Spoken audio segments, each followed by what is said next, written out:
Okay, good afternoon, everyone. Hello. Welcome in. My name is Eleni, and on behalf of Overture, I'd like to welcome you all to Kids in the Rotunda. Thank you for being here today.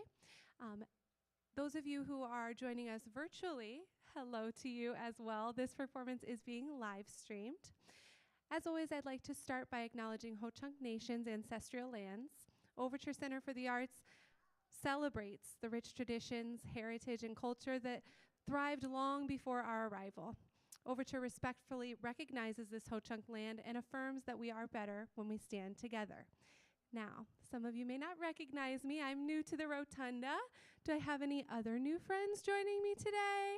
Anyone who's never been here before? Oh, good. You're all right down front. That's the best place to be. My returning friends, can you help me show our new friends around the space? Let's start by showing them the restrooms. Where are the restrooms? That's right, they're in the corner in the green hallway. And who knows what's next to the restrooms? Anybody? Back there, there's a bubbler, a drinking fountain, a water fountain, whatever you like to call it. Now, how about our exits? Who knows the super secret exit? It's right over here in this green hallway. And the stairs exit is right behind you. And last but not least, the long hallway. There we go. What do we know about kids in the Rotunda? Where do they sit? Anybody know? That's right there on the purple carpet. And when are kids allowed to come up on stage or on the wooden steps? That's right, only when you're invited or when your name is called by a performer. Otherwise, please stay on the purple carpet.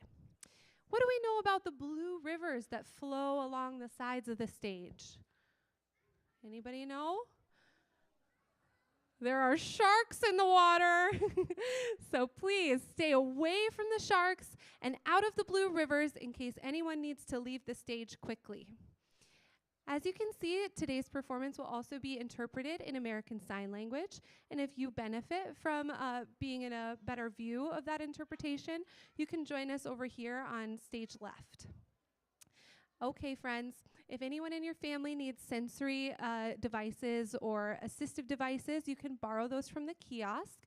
We've got wobble seats and noise-canceling headphones, other things like that. And if anyone in your family needs a little break, you can use the busy corner that's down the hall. There are some fidget toys and coloring pages and other fun things to enjoy there. We also have a coat check down the hall if you need to store your coats or large bags or anything like that. Okay, friends, that's the last of my formal announcements. Who's ready to see some amazing animals and start the show? Yeah? I think we need to get a little bit louder than that. Who's ready to get started? That's more like it. All together, when I count to 3, let's say, welcome, Zoozort. 1, 2, 3. Welcome, Zoozort! Hi, everybody. How are you today? Good. Oh, my goodness. Well, thank you all for coming out to see us today. My name is Noelle, and my husband is here, Dave, and we are from Zoozort, and we're going to be showing you some animals. You guys all like animals? All right. So before we get started, we have a couple things I just want to talk to you a little bit about. So the animals that you guys are going to see, they all live in our house with us. We have about 35 animals that live in our house. You think that's a lot? Yeah, I don't, but he does, but I don't. But they live with us because this is my job. I'm an animal educator. I've been one for about 36 years now, and I get to do fun stuff like this where I get to come and share my animals and teach about them. But do I also have to take care of my animals every day? Do I have to feed them and clean them and brush their teeth and brush their hair and give them baths and medicine if they have it, right? So they live with me because that makes my life a little bit easier because it's a lot of work taking care of that many animals. But none of them are wild. Can I go out in the woods and catch wild animals and bring them here and let you look at wild animals? Why? What would a wild animal probably do if I tried to catch it? What would it probably do? It would probably try to bite me. Does that mean that wild animals are mean and nasty, or does that mean that maybe wild animals are afraid of me? Yeah. If we see an animal outside and we're kind of like crouching down to look at it underneath a leaf or something, the animal doesn't know that we're just looking at it because we're interested and we want to look at it. The animal thinks we're looking at it because we're going to try to catch it and try to eat it. So it's going to do whatever it can do to protect itself. Does that make sense to you? If somebody grabbed me, I would scratch, scream, bite, scratch, kick, do whatever I could. Would you do the same? Yeah. So the animal's just doing what comes naturally. It doesn't understand that we just want to look at it. So if we see wild animals outside, we look with our eyes, but we don't touch it. We leave it alone because it might be afraid of us. We might get bit. Also, can they have diseases too? Yeah, so it's best to leave the wild animals alone. But none of these are wild. Yes, you could get rabies, that's right. But none of these are wild, and none of them have rabies. So they all live in my house, and they were either adopted or rescued, or maybe they were born at my house. I'll try to tell you about each one when we take them out, but nothing here is going to hurt you. But these are my babies, and I love them very much. So nice whisper voices, listening ears, and we'll be very respectful when we look at them, okay? So we don't want to scare them, all right? So, are you ready? Okay, let's get started then.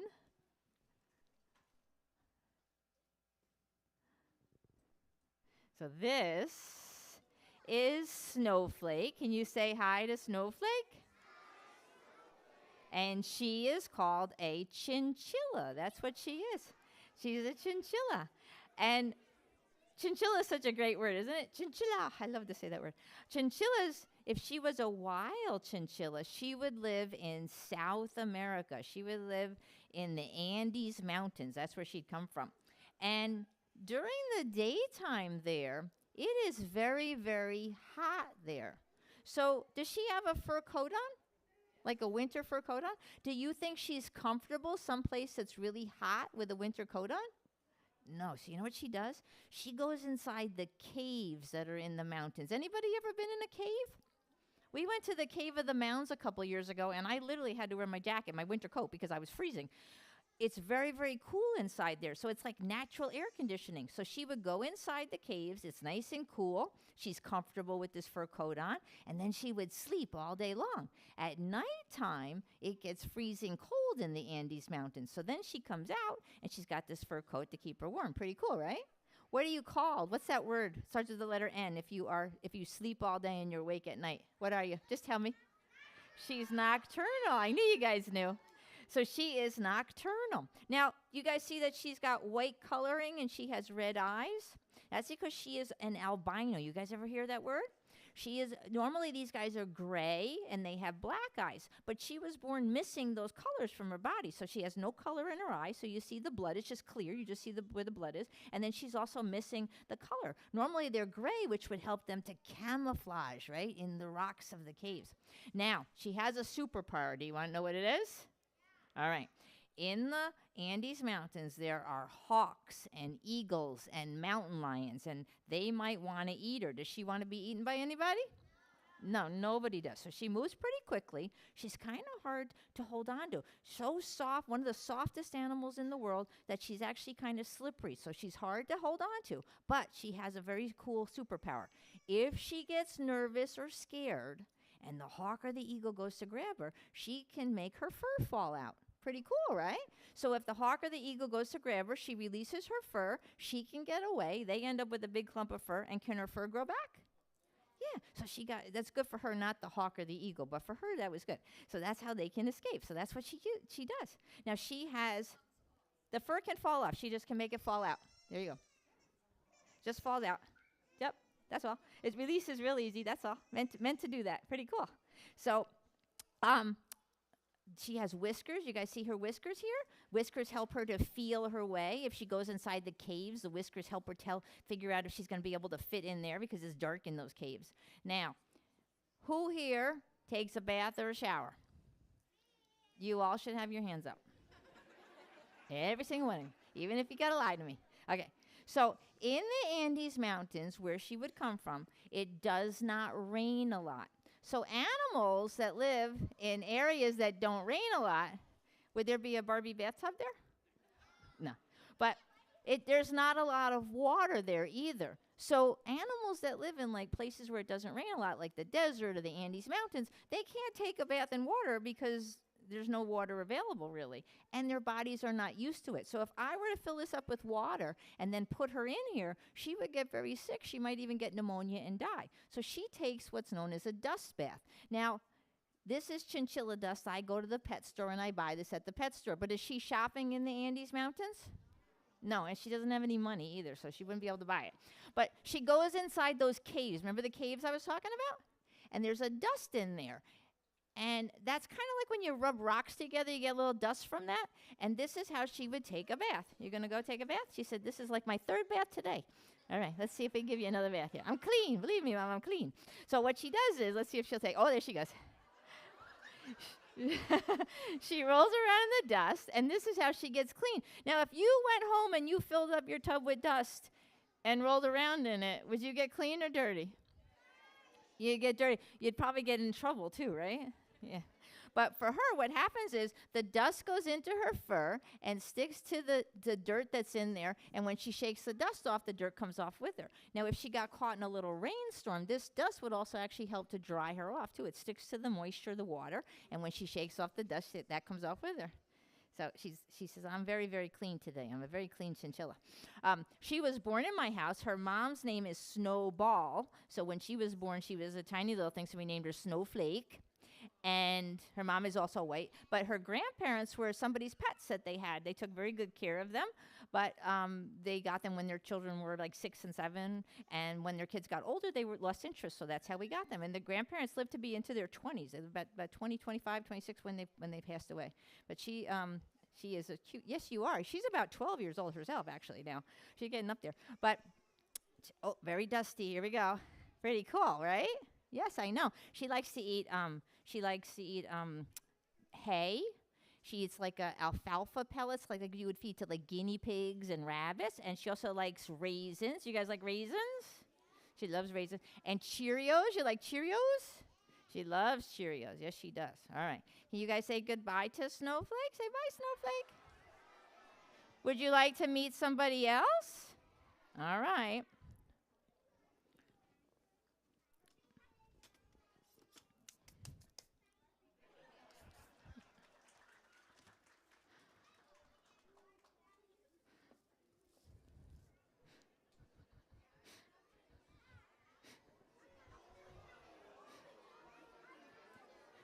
This is Waldo. Can you say hi to Waldo?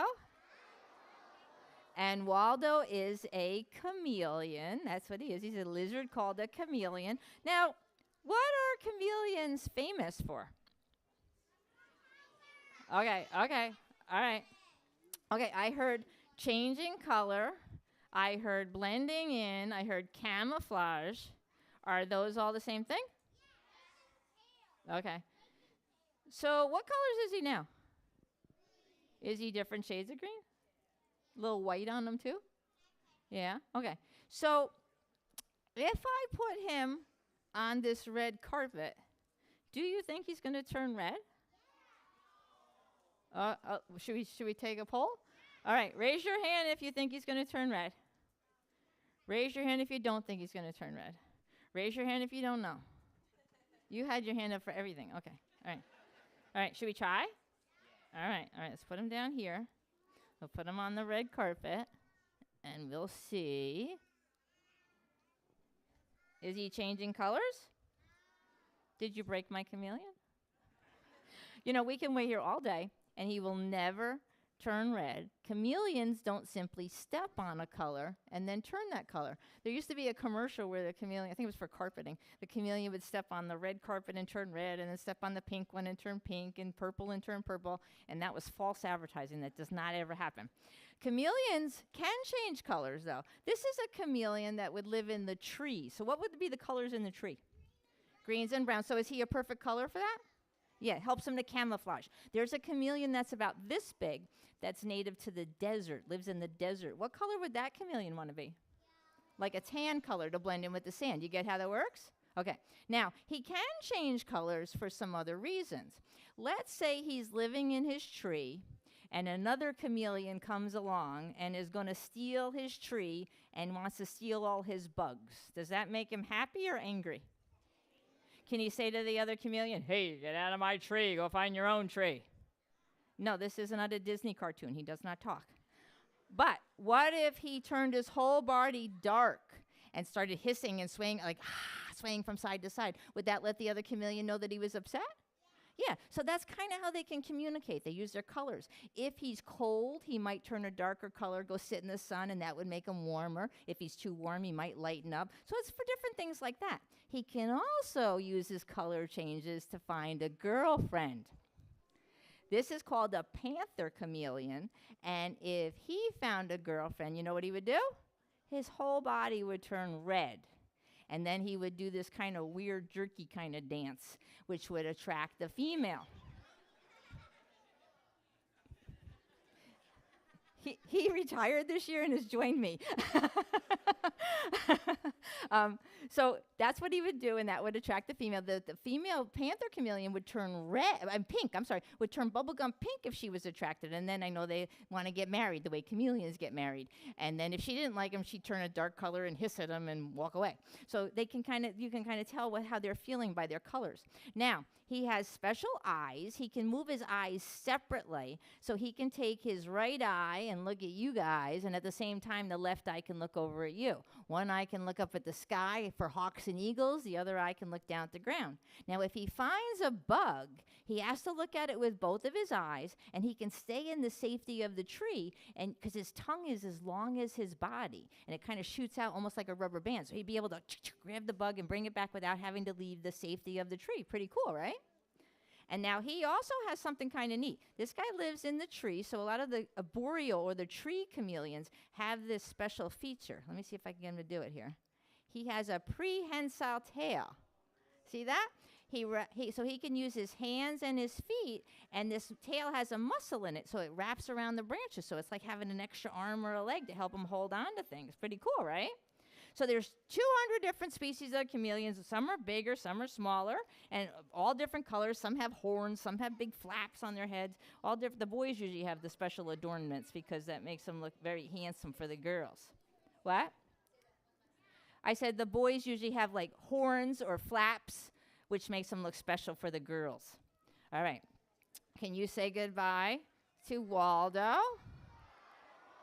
We named him Waldo because that's the best name for a chameleon. Because when every time I go to find him, I can't find him. Now, I don't know if you guys noticed, we had a special visitor out here. I don't know if you saw him. We put him out here before you guys got here so that you could see how great they camouflage. Let me see if I can get him out of this tree now. Here we go. Look at that. This is Leon. He's one of our older chameleons. He's called a veiled chameleon, and he was in that tree the whole time. Pretty cool, right? He was in his camouflage. You guys didn't even see him there. He's called a veiled chameleon because he has that big crown on his head. All right. Can you say goodbye to Leon? Say bye, Leon. All right.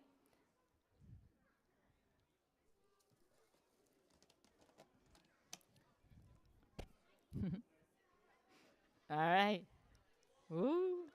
So this is Miss Marvin. Can you guys say hi to Miss Marvin? And Miss Marvin is called a dwarf. Dwarf means small. Hairy. She's got lots of hair on her body. Armadillo. So she's a dwarf, hairy armadillo, and she wants me to put her down.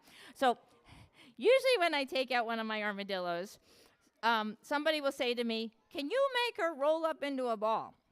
And if I have Miss Marvin with me, the answer to that is no. This is as much as a ball that she rolls up into, and it's not because she's chunky. It's because she is not the type of armadillo that can roll up into a ball. There's only one species. There's 20 different types of armadillos. Smallest one is a pink fairy, this big.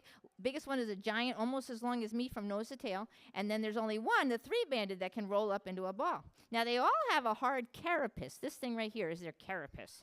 And this is made out of keratin. Do you guys have anything in your body made out of keratin?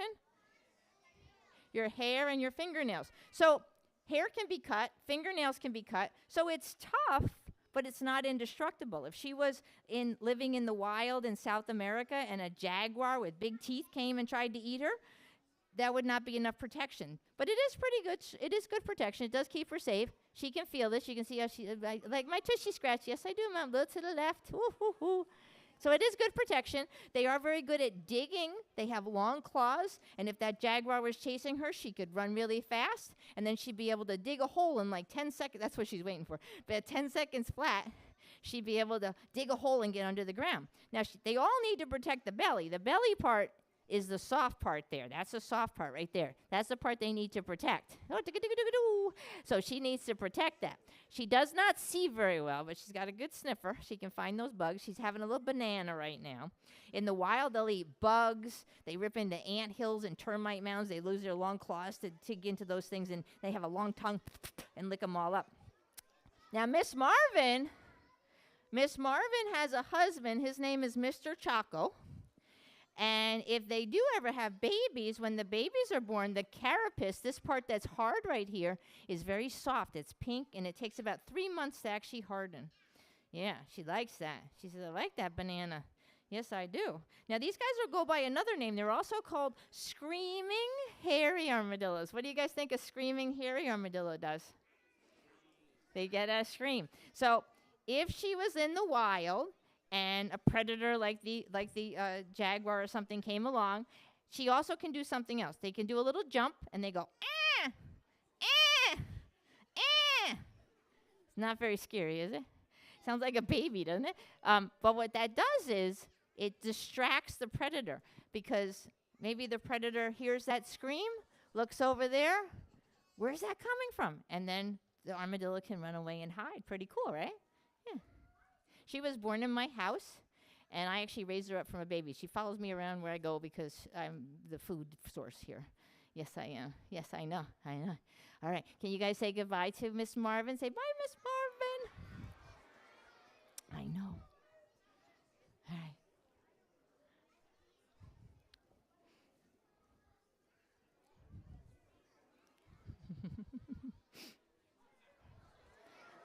So this is Clementine. Can you say hi to Clementine?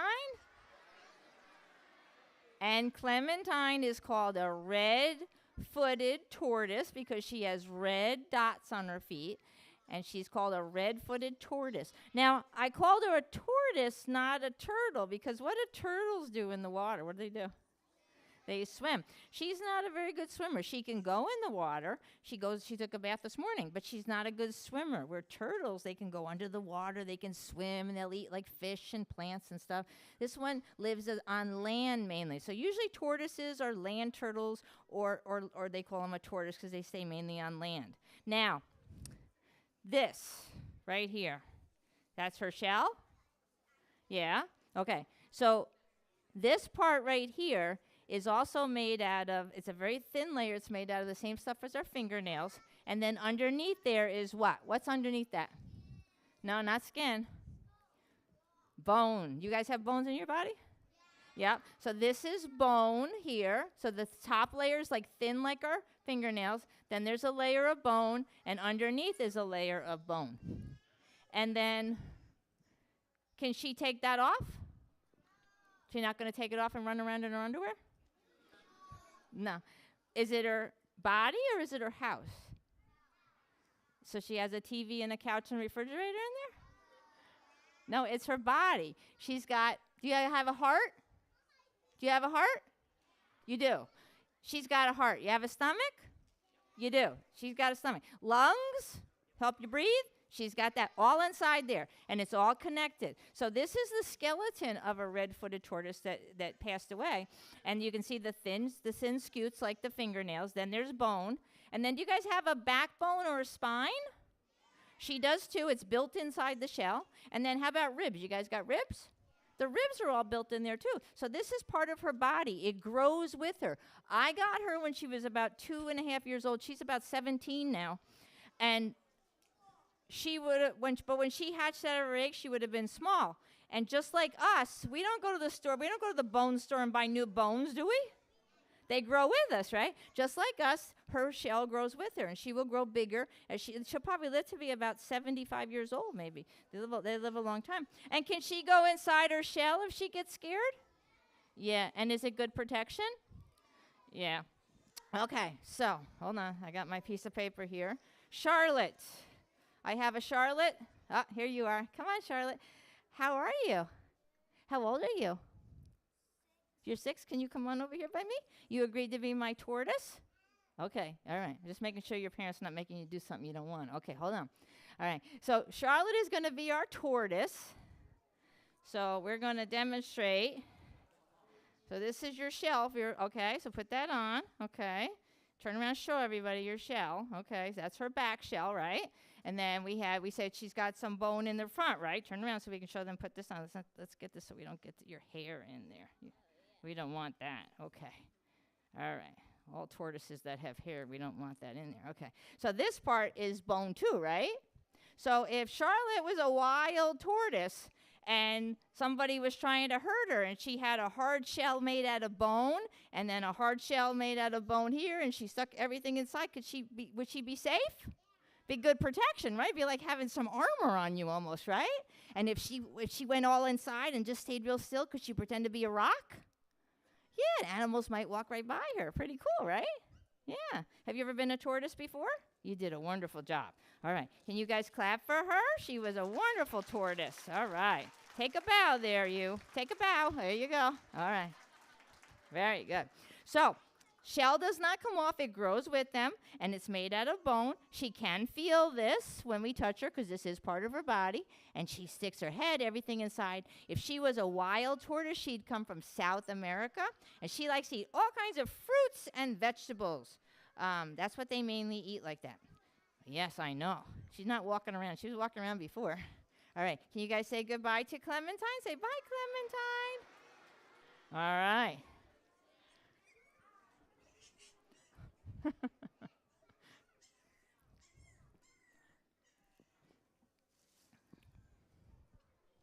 Dave, why is this open? Why is that open?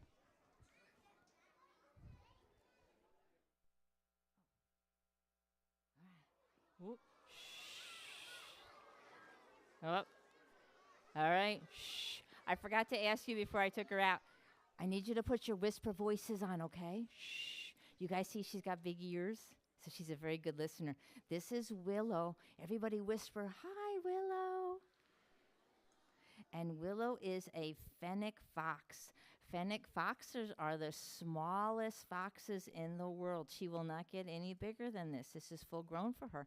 If she was a wild fennec fox, she would live in Africa, and she would live in the desert. That's where she'd come from. And just like, remember we talked about the chinchilla being nocturnal because it's too hot? In the desert, it's too hot as well. So she would dig a hole or a burrow, go underground, sleep all day long underground, and then at nighttime, when it gets cold in the desert, that's when she comes out.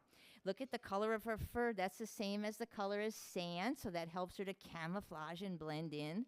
And she has very big ears. Animals have a hard time sneaking up on her because she can hear them coming from miles away. She can also point her ears towards the sand, and she might hear the things that she wants to eat, like snakes and mice and bugs crawling under the sand. And if she can hear them, then she knows where to dig them up, and then those are things that she would eat. Now, at my house, we do feed her some defrosted mice. She also eats chicken. She gets all kinds of bugs. She loves superworms, and she likes cockroaches and stuff, but she also eats vegetables, too. And she likes to get into the cat nibble and eat that sometime too. Do you guys know that mammals like cats and dogs and foxes, the mommies feed the babies milk from their body? Well, her mommy, she was born in April, and we got a phone call the beginning of May that she needed some help. Her mommy did not produce any milk, so we got a phone call that there was a fox that needed to be on the bottle and needed to be in an incubator and taken care of. So I got the call if we wanted to go get her, and I said, Dave, drive me to Indiana. And we did, and we got her. So she was just a little thing, and we had to keep her in the incubator and feed her every 2 hours, and now she runs our house. The cats she was attacking cats, and they have all run to the top of the cabinets and stuff because she likes to bite their feet. She's just trying to play with them, but they don't know that, do they? Big ears. If you look at her ears, she's got red lines in her ears. Those are called blood vessels. You have them in your body, too. It moves your blood around. The hot blood pumps up into those big, thin ears, and then the cooler blood pumps down. All right. We're going to say goodbye, Willow. Say bye, Willow. She wants to get down, but I cannot put her down. We'd have a fox loose in the rotunda. We would never catch her. Ooh, ooh, ooh. Ooh, ooh, ooh. Ooh, ooh.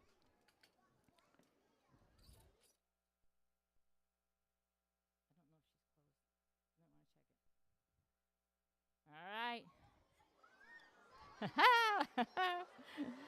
This is Rico. Say hi, Rico. And Rico is called a giant marine toad. That's what he is. And he would come from South America if he was a wild toad. And he would live in the forest of the jungle. And look at his pattern on his back. Look at that. Doesn't that look like a bump on a log?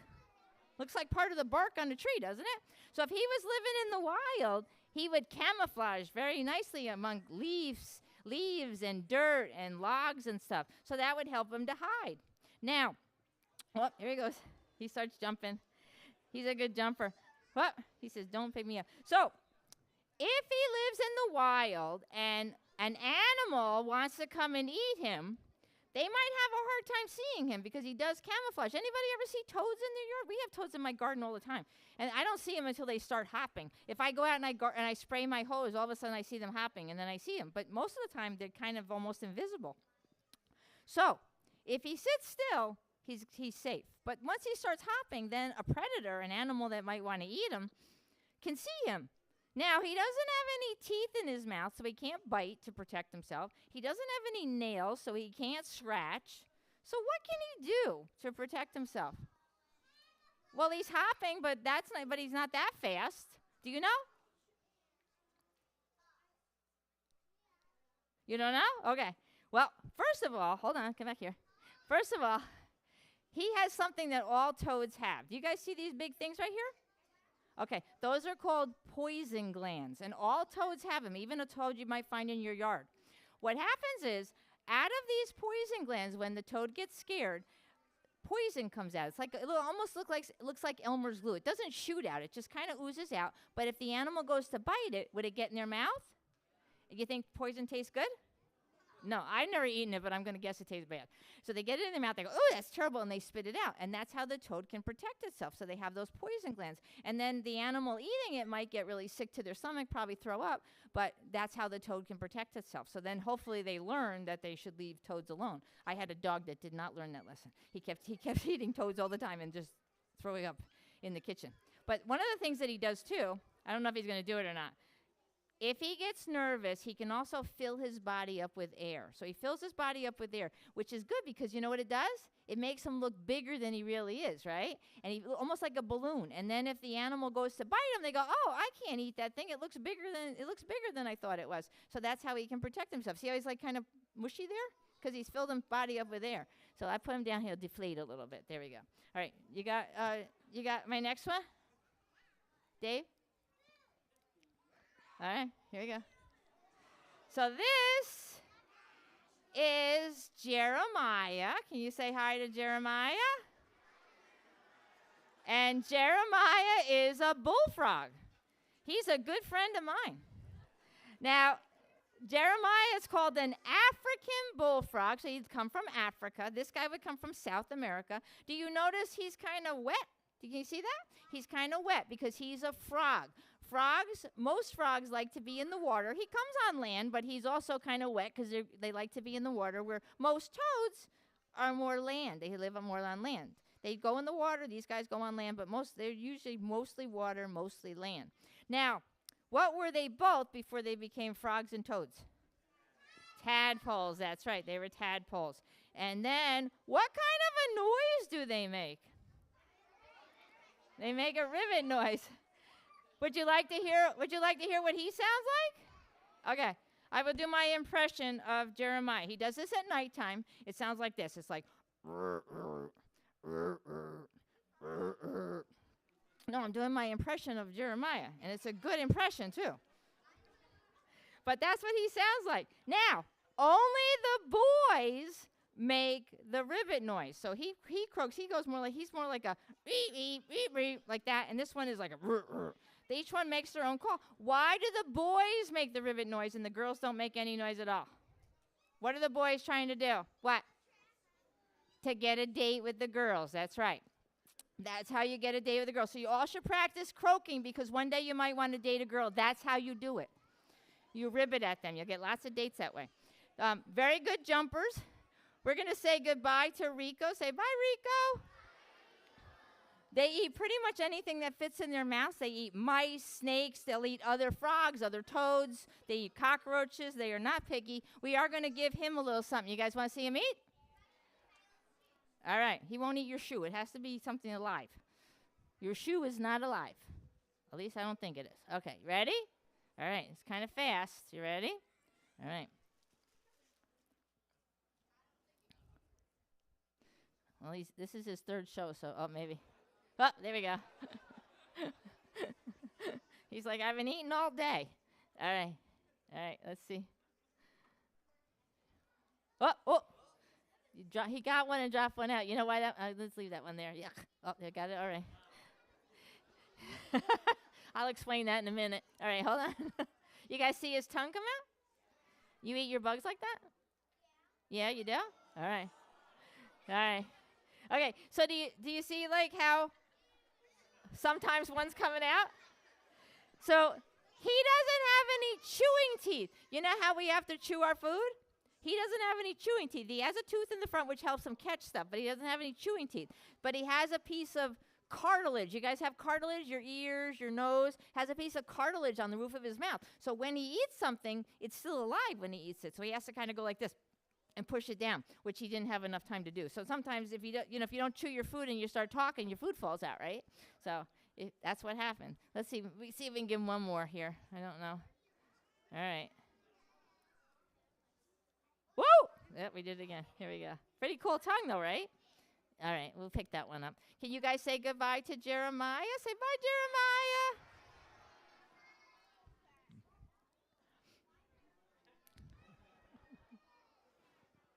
All right. What are we up to?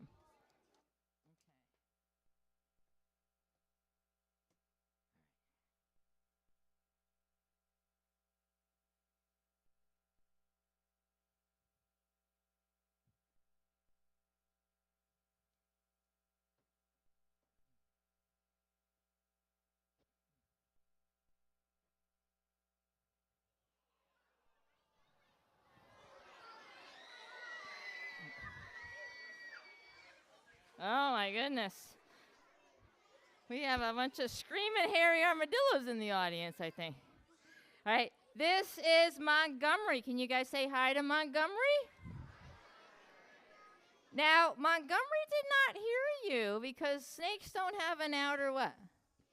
They don't have an outer ear, so he can't hear. Now, they have eyes, but they don't see very well. Snakes have very bad eyesight. He has a nose, and he can smell with his nose, but what's he doing when he sticks out his tongue? He's smelling and tasting the air. So snakes' tongues are forked like this. They're kind of split at the end.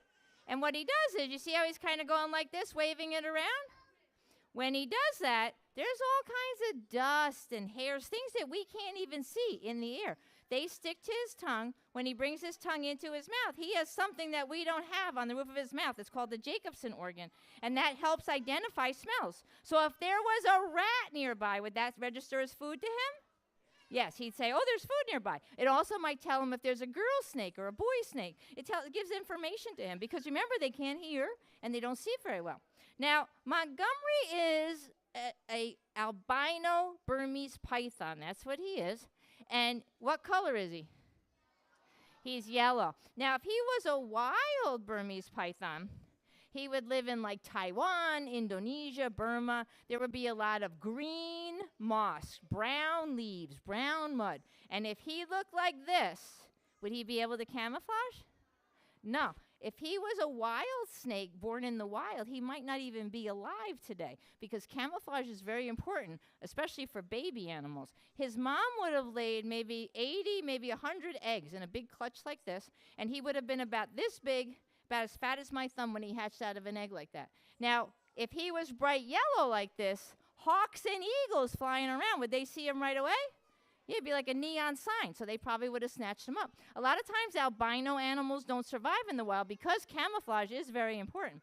This was somebody's pet that we adopted when he was about 2 years old. He's now 12 years old. He is 12 feet long, and he weighs 85 pounds. But the person that we adopted him from probably got him from a pet store.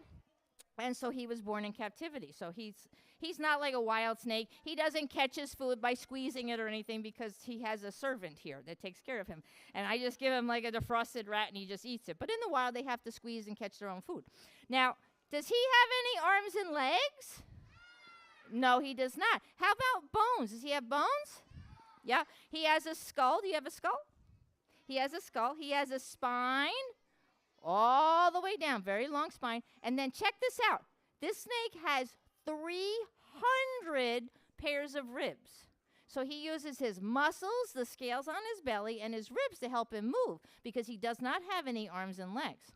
And he likes to slither around. Sometimes we can watch him move a little bit. Now, what happens to the skin? And what happens to his skin when he gets bigger? What happens? He sheds it. That's right. The old skin doesn't fit him anymore.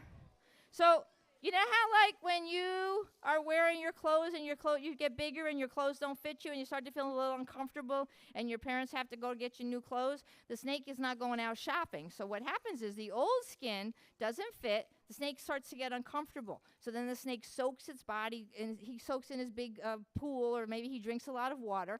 And water actually builds up between the old layer and the new layer, which actually loosens this. And then the snake gets kind of itchy, starts rubbing over stuff, and then it peels off one day, and then the new bigger skin is underneath, and that emerges, and then that's there for about a couple more months until they get bigger. Reptiles shed their skins their whole lives, always growing bigger, always shedding their skin. All right, come here for a minute. Here, let's see if we can put you over here for a minute. Let's put him this way. Let's see him move a little bit here. He moves around. I want to see if he wants to move. I want you to see how he moves because it's kind of neat. But he likes to slither around. Now, a lot of times when I take out one of my snakes, a lot of people get a little nervous. There was some screams here too. People think that snakes are evil and they just go grabbing anything they can find. Is that true? No. Snakes are actually very shy animals. They like to hide. They don't see very well, so they're kind of shy. They like to go out and sit in the sun, get warm, like all reptiles. And if you saw a snake outside and you went, "Oh, snake," went the other direction, snake's not going to follow you. It's afraid of you. But if you bother it, it's going to protect itself like any animal would. But snakes are important because they eat a lot of rodents. Most of them eat mice and rats. And if we didn't have snakes, would we be overrun with mice and rats? Yeah, and that would be bad. So they fill an important niche in our ecosystem. So they're very important animals. All right. Now, my list. All right. If I call your name, I need you to come stand over here. You're going to come over here. All right. You ready? You guys have agreed to this, so that's it. You have to do it. Okay. No, I'm just kidding. You don't have to do it if you don't want. All right. Delaney, Alana, Kaylin, Mia, Evie, Rhea, Cash, Grayson, Avery. All right. If I called your name, I need you over here. All right.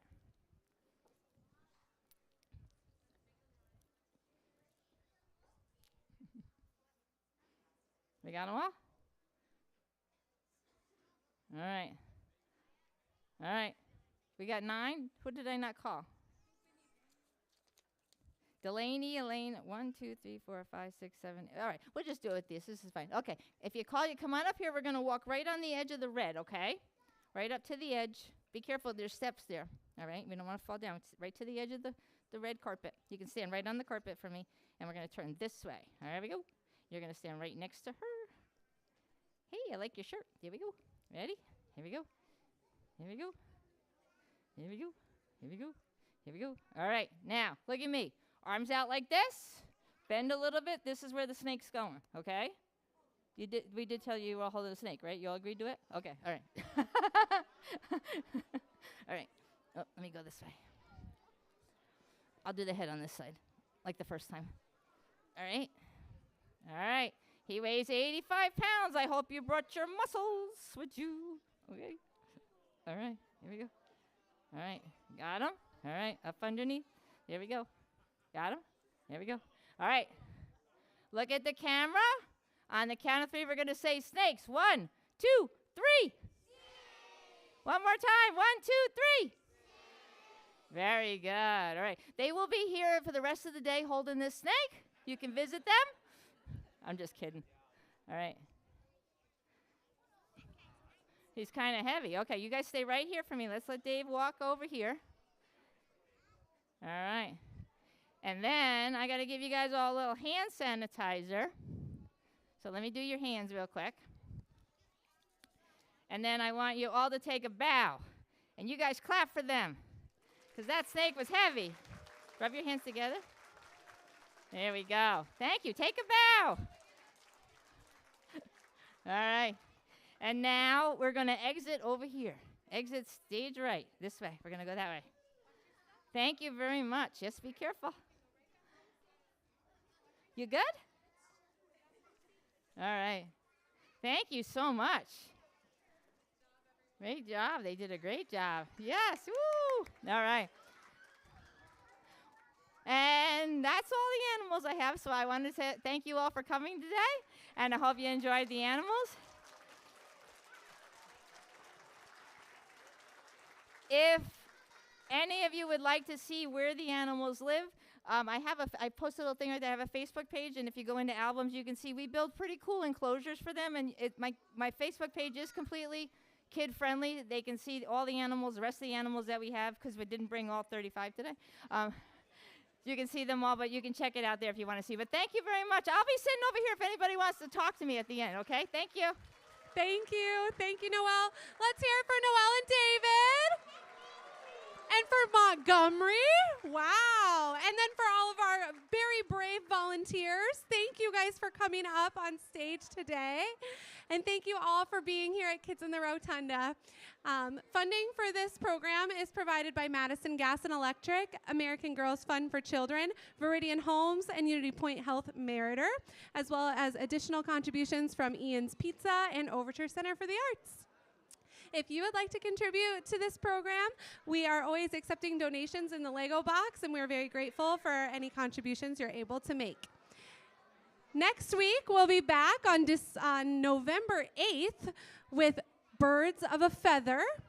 It's a beautiful duet of vocalists who also play guitar. They are singers and songwriters, and we hope to see many of you back for that show. Following that show, we'll have yoga with Big Ohm, Little Ohm that you're all welcome to participate in. And that's all I have for you today. I hope everyone has a great weekend. Kiddos, look at your special adult that have brought you here today. Give them a big hug or a high five and say, thank you for bringing me today. And we'll see you all next week, my friends. Until then, bye-bye.